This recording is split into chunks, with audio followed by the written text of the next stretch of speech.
Good morning students, welcome to the statistics class. In the previous classes we learnt about the first stage of statistical investigation or statistical inquiry, which is called as planning and preparation. Now let's study today the second stage, that is called as execution of the survey.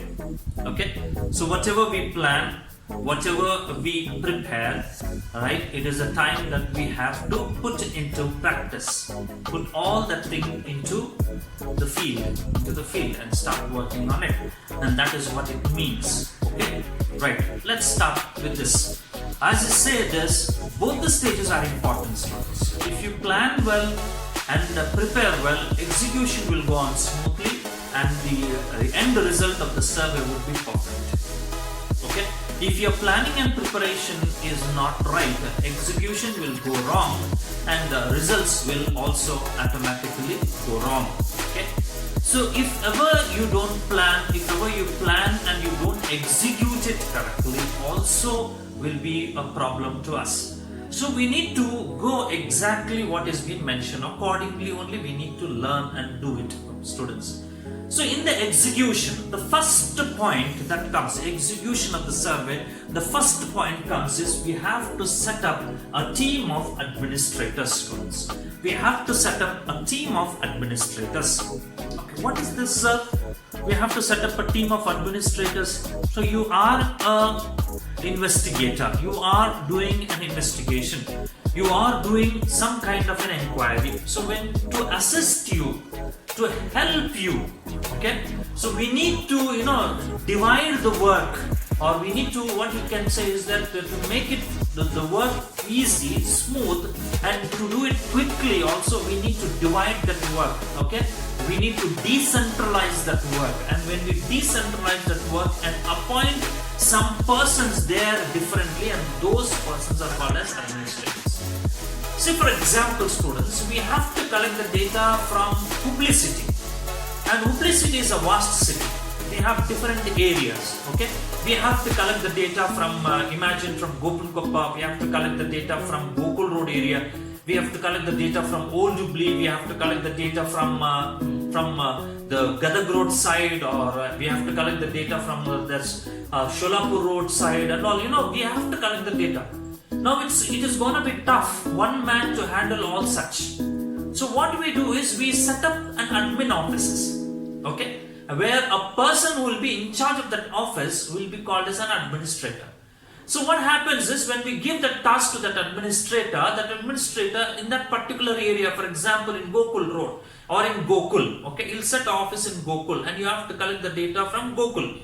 Right, that person will be in charge to collect the data from Gokul and give it to us. So likewise, students, when we have a huge data to collect, it's good always to set up first administrators. This is how major networks work, students. Okay, major telecommunication networks works, or major television network works, or whatever it is used to. This is the way that they do it. Right? This is the organizational structure, we can call it as. If you do it in this way, your work will go on smoothly. Okay? Right? Let's say imagine, for example, Airtel. If you just take an Airtel, okay? Airtel is a telecommunication company. Fine? Right? It provides services for all GSM technologies, for all the cellular phones. It gives services to us. Okay, imagine there is only one office. The office is in New Delhi. That's it. Right. If any problem with your SIM card, or you want to buy a SIM card, or you want to replace a SIM card, is it possible for you to go all the way to Delhi or do the changes? No. You understand this? This is why what they do is they start, maybe the head office is there, then they start with the regional office in Bangalore, or say from the regional office again a kind of another division has been made in the district wise. Like that they start doing it, students, so that customer, whenever he comes with a problem, you are there easily, and at the quickest you can solve the problem. You understand? This is how the structure is, and that is how we also have to do the survey, students. So if you have to collect the data, and if ever the data that you collect from Gokul has some inquiry, some wrong data is being given to us, and some information, extra information you want to collect, all the way again you cannot go and collect the data. When you tell that administrator there who is there in Gokul, you tell him go and collect the data and correct the data, collect it exactly what we require, then he will do it. Yes or no? It will be easy for us. So that is why setting up an admin office is very much required. This is number one, first point, number one. Number two, designing of questionnaire. Okay, so we have to write the questionnaire, prepare the questionnaire, write the questionnaire correctly. What is that we require? What data is required for us? Based on that, we have to prepare a questionnaire. Write all that. So questionnaire has to be divided into parts. Okay, it's good always if we divide that questionnaire into parts and give it to the person who has to collect the data. It will be very easy for him to go and collect the data. Yes or no, students? Okay, we have to design the questionnaire. This is the second point. The third point is selecting or the selection and training of enumerator students. The word enumerator means the one who collects the information for you. So for example, I am the investigator. I have the objective of the inquiry. I have a purpose. So for me, I will be called as an investigator. I cannot do all by myself, so I appoint somebody else. Okay, here itself for the field, I appoint somebody else to collect. Admin is different, students. Don't confuse with administrators and enumerators. Okay, administrators are, we have an office set up and he will be in charge of that office and collect the data there. But enumerators are the people who go directly into the field of survey and collects the data for us. Okay, enumerators are the people who go directly into the field, collects the data from the informants, from the person who gives the information. Right? So those are called as enumerators. Now, we have to select the enumerators and train the enumerators. Selection also has to be done and training also has to be done. Selection, why? Okay, we cannot take any Tom, Dick and Harry. Is it right? We cannot take any XYZ and ask him to do the survey for us. We need to select an enumerator based on, number one, based on the type of survey that you are doing. Number two, the area of the survey also, the scope of the survey. Okay, so number one is the type of the survey, and number two, the area where you are supposed to send it. Why, sir? Why you say so? See, if ever you are sending a layman who doesn't have any knowledge regarding any knowledge about any medical terminologies, you are doing a survey about COVID-19, and you don't know anything about its effect. You don't know anything about how it is affected. You don't know anything about that COVID-19. What is that virus and all? He doesn't know anything about it. So if you give him and ask him to go and collect the data, you will not be able to get the relevant and the right data. Usually the best person would be a person who will have that knowledge about it. Some medical person, some nursing students maybe, some students or some medicos it may be, some medical research analysts will be there. If you appoint those people and make them to be as enumerators, for them it will be easy and go and collect the data. Yes or no? So they can collect the data regarding COVID-19, whatever is required, whatever you wanted, we can exactly get it from them. And that is why it is. Okay? So subject matter is important, that the person, the enumerator should have a subject knowledge. Second, it is good according to the area of survey if you send. See, imagine in a particular XYZ survey area, there is a particular group of people, many people speak one particular language. Okay? Say one particular language, they don't know any other language, they can't converse in any other language. They only converse in their local language. And if you send some other person who doesn't know about that language, it will be difficult for us to collect the data. But if we send a person who knows that particular community's language, it will be easy to collect the data. Is it right? So we have to be very careful in selecting. And after selecting, what are we supposed to do? We have to train them. We have to train them. Okay, what type of data they have to collect, how they have to collect, what questions they have to put, right? How they have to enter the data. All that thing has to be done in this training. This is all comes under execution only, students. Okay, fine. Then comes the field work of the enumerators. Then you are allowing them to go to the field and go and collect the data. That is what you say. So is it good for us to send the data and wait here till they come? Do you think that The one who went there to collect the data will be honest and sincere in collecting the data and giving it to us. Some manipulation also can be done by the enumerator, right? Right? It can be done. Manipulations can be done. So what we are supposed to do, once we send them, we have to supervise their work also. As an investigator, we have to do the supervision. All of a sudden, one particular day or one particular time, right, we need to enter into that field and check whether that fellow is really conducting the survey or not. Yes, and that is how we need to do it. Okay, allow them to do the field work.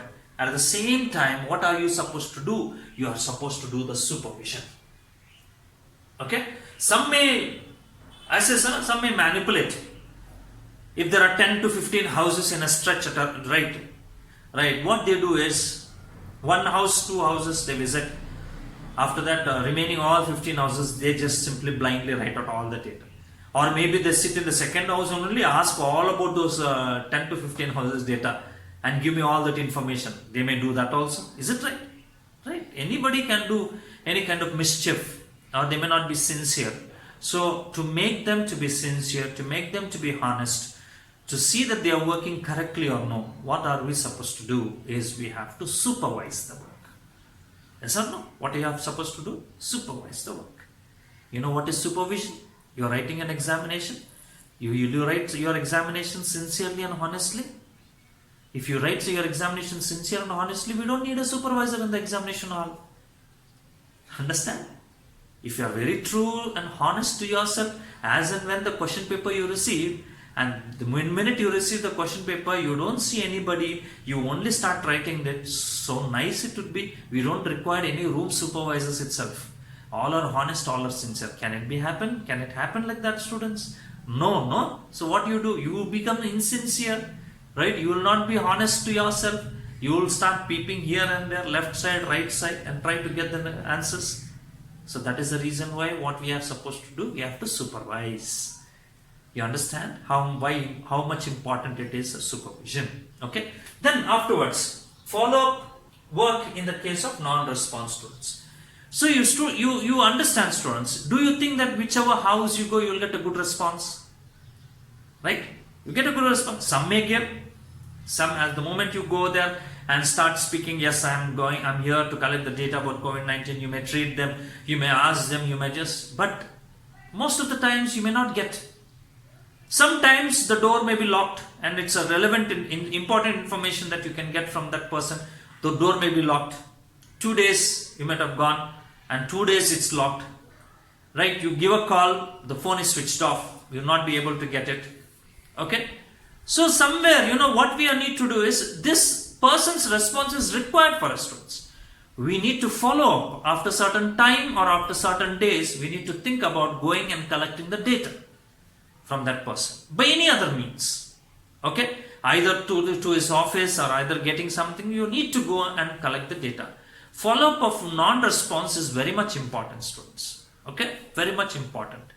Okay, certain times they may give, they may dodge you. Many a times they may dodge you also. But see that, try and get the maximum data from the person that has been allotted there. Okay, so follow-up is very much important. And the next one, sixth one, is analysis. So what is that analysis you have to do after we collect all the data? What is that we need to do? We need to do this analysis. That is statistical methods we have to apply.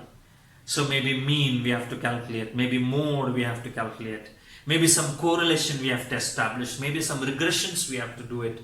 Right? Maybe some kind of, what you can say is, maybe we have to find out the arithmetic mean, or we have to find out the mode, or you have to find out the standard deviation.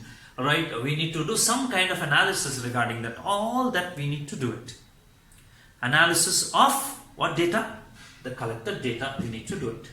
So this analysis, in this analysis comes all presentations come. Then we need to know what are the tools that we have to use for the analysis. What are the statistical tools that we have to use for the analysis? We also have to mention it correctly and use those tools for the analysis. Okay, I mean tools means not screwdrivers, bolts or hammers or anything, students. Tools means some statistical techniques. Okay, you understand that. some statistical techniques. What are those that we have to use to get the analysis done is what we need to do. Then afterwards comes the preparation of the report, the 7th one. So after this whole thing is done, you do the analysis and you have to give a report to them. Whatever you have found in your survey, whatever you have found in whatever investigations that you have done, we have to give a report. Okay? You understand this? You have to give a report. There can be two reports, students. One is a general report, another one is a technical report. Okay? General report. So and so things I have found, this is what is a general opinion, and that is how I can give the conclusion. So it's just simple. But when we conclude it saying that, okay, I have collected 10 members from this place and I have taken arithmetic mean of it, I have taken standard deviation, I have used arithmetic mean this formula, and for standard deviation this formula, this is what I have done systematically, I have analyzed it. So when we are telling all those tools and techniques that what we have done in our analysis and presenting a report, that would be called as a technical report.